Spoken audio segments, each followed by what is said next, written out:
By the early 20th century, the U.S. had already implemented and removed a few central banking systems, which were swindled into place by ruthless banking interests. At this time, the dominant families in the banking and business world were the Rockefellers, the Morgans, the Warburgs, the Rothschilds. And in the early 1900s, they sought to push once again legislation to create another central bank. However, they knew the government and public were very weary of such an institution, so they needed to create an incident to affect public opinion. So, J.P. Morgan, publicly considered a financial luminary at the time, exploited his mass influence by publishing rumors that a prominent bank in New York was insolvent or bankrupt. Morgan knew this would cause mass hysteria, which would affect other banks as well. And it did.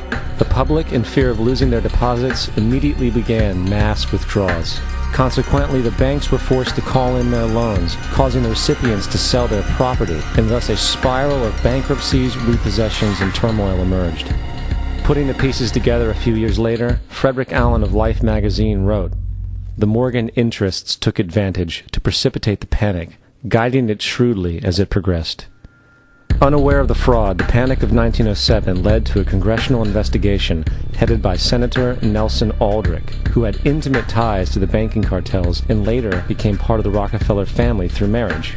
The commission, led by Aldrich, recommended a central bank should be implemented so a panic like 1907 could never happen again. This was the spark the international bankers needed to initiate their plan. After this bill was constructed, it was then handed over to their political frontman, Senator Nelson Aldrich, to push through Congress. And in 1913, with heavy political sponsorship by the bankers, Woodrow Wilson became president, having already agreed to sign the Federal Reserve Act in exchange for campaign support. And 2 days before Christmas, when most of Congress was at home with their families, the Federal Reserve Act was voted in, and Wilson in turn made it law. Years later, Woodrow Wilson wrote, in regret,